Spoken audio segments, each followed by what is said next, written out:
Why we call them hidden poor is that you couldn't find them, right? If you are not driving, it's like, let's say I'm not happen to be there, then forever maybe they will be there. They don't get that form of assistance. Most of them are actually living on their own, but many of them actually have children. We see another situation where these elderly people who are living in this hidden poor category, they're hidden, they will be walking along the streets, they could be taking MRTs and whatnot, because why they are eligible to ride for a fixed rate, right? So they live on their own, and then normally they have to climb really high in the floors just to get back to their houses, because you see, the higher you live, the cheaper you pay. My estimation, there could be at least about maybe 3,000-4,000 individuals out there that we don't know. Not really, I mean in KL alone. If you're talking about a nation, there could be even more. There must be even more. They are always living in that stress where they would like to accumulate. I will put as much, because why? In their terms, right, they will feel insecure. They would like as much belongings as possible. You see some of their places that they live in, whatever things they would just keep in their room. So it become a hoarding. Most people who hoard actually has this psychology issue, and that is mostly caused by insecurity, because they're insecure and they're living alone. Let's say, and most commonly, what do you call it, happens to people who are actually quite elderly and living on their own and do not have anyone in their family. You ask why you don't want to be in the shelter. Then if I'm in the shelter, I'll be locked there. I will lose my freedom. I'll literally just waiting for my last day there. And then, of course, shelter homes being shelter homes, you will feel even more depressed living in there, because why? There's nobody coming to care for you. And you look around, everybody has the same problem like you do. And then again, it becomes another level of stress for you.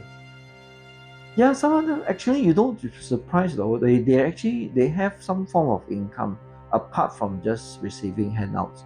You notice some of them actually go around collecting recyclables. Yeah, and then some of them actually help to man the store, just daily wage earners. Uh, Very meager form of income. There are some good people out there who are actually hiring the elderly people, like a hypermarket that we work very closely with. They actually don't mind hiring them. It's just that some of them actually find it very hard to even go to that place to work, because due to the qualification, maybe they're not so used to that working environment, and then the distance itself. You have to come up with some money to even travel there. How to identify them? Well, when you see some of them walking on the streets, don't be afraid just to ask if they are where they are living. What sort of lifestyle are they going through. I mean, don't go and ask, hey, you are miskin. Not like that. But we just based on how they wear. Most of them actually quite frugal. They living on the same clothing most of the time. They wear it, and then they would normally walk the same area that they do, and going out to kitchens to what you call that, to get food.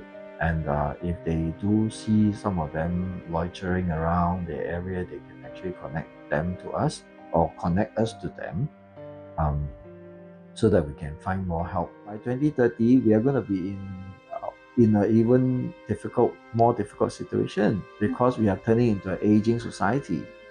So there will be more elderly like me. But I guess you just have to find ways to find more income for yourself, and plan for your future. Because not everyone do, and that's how some of them end up uh, very difficult, having difficulty towards the end of the later part of their lives. Many people that we are serving on the streets, they do not know they actually are entitled to certain benefits.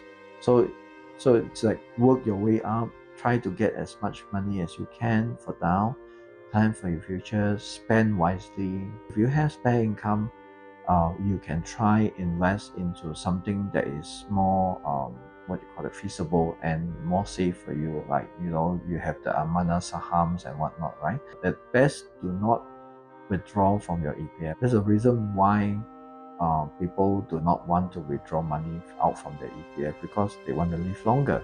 But then again, there are people who are saying, I can't even survive now, don't even talk about next life.